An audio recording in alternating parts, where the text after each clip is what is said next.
Hello! I'm Carson Corman, lead academic teacher at the Village Learning Place in Baltimore, Maryland, and I'm here to read a brand new story for you today as part of our Tots Tuesday Storytime series. Today's story is called Rosie, Revere, Engineer by Andrea Beaty, illustrated by David Roberts. Rosie, Revere, Engineer. This is the story of Rosie Revere, who dreamed of becoming a great engineer. In Lila Greer's classroom at Blue River Creek, young Rosie sat shyly, not daring to speak. But when no one saw her, she peeked in the trash for treasures to add to her engineer's stash. And late at night, Rosie rolled up her sleeves and built in her hideaway under the eaves. Alone in her attic, the moon high above, dear Rosie made gadgets and gizmos she loved. And when she grew sleepy, she hid her machines far under the bed, where they'd never be seen. When Rosie was young, she had not been so shy.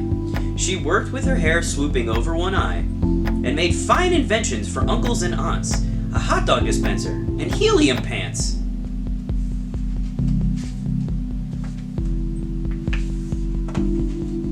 The uncle she loved most was zookeeper Fred. She made him a hat to keep snakes off his head, from parts of a fan and some cheddar cheese spray, which everyone knows keeps pythons away. And when it was finished, young Rosie was proud. But Fred slapped his knee and he chuckled out loud. He laughed till he wheezed and his eyes filled with tears, all to the horror of Rosie Revere, who stood there embarrassed, perplexed, and dismayed. She looked at the cheese hat and then looked away. "I love it," Fred hooted, "I truly do." But Rosie Revere knew that could not be true. She stuck the cheese hat on the back of her shelf, and after that day kept her dreams to herself. Sad.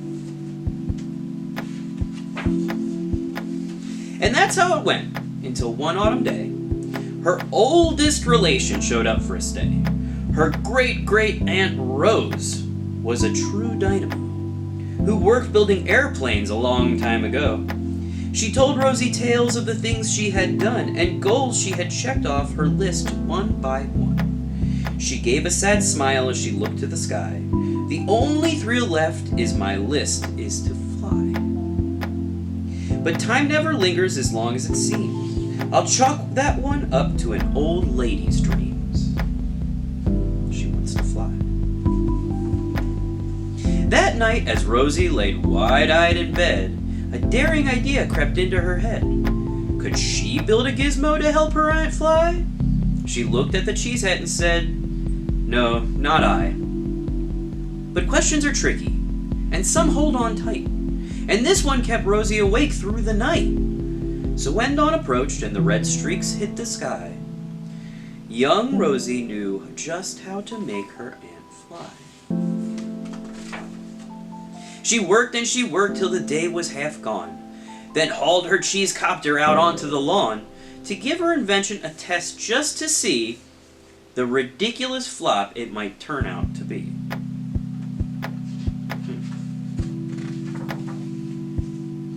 Strapped into the cockpit, she flipped on the switch. The helio cheese copter sputtered and twitched. It floated around and whirled round and round, then froze for a heartbeat and crashed to the ground. Then Rosie heard laughter and turned round to see the old woman laughing and slapping her knee. She laughed till she wheezed and her eyes filled with tears, all to the horror of Rosie Revere, who thought, "Oh no, never, not ever again will I try to build something to sputter or spin or build with a lever, a switch, or a gear, and never will I be a great engineer." Not again.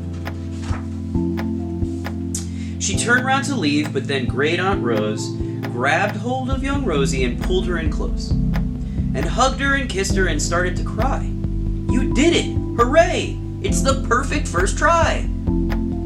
This great flop is over. It's time for the next. Young Rosie was baffled, embarrassed, perplexed. I failed, said dear Rosie. It's just made of trash. Didn't you see it? The cheese copter crashed. Yes, said her great aunt, it crashed, that is true. But first it did just what it needed to do. Before it crashed, Rosie, before that, it flew.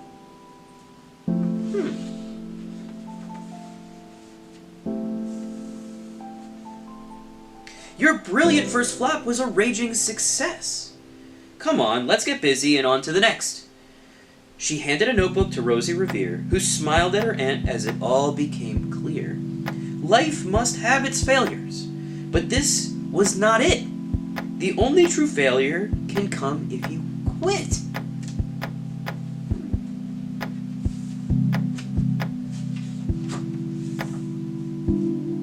They worked till the sun sneaked away to its bed. Aunt Rose tied her headscarf around Rosie's head and sent her to sleep with a smile ear to ear, to dream the bold dreams of a great engineer. At Blue River Creek, all the great kids in grade 2 build gizmos and gadgets and doohickeys too. With each perfect failure, they all stand and cheer, but none quite as proudly as Rosie Revere.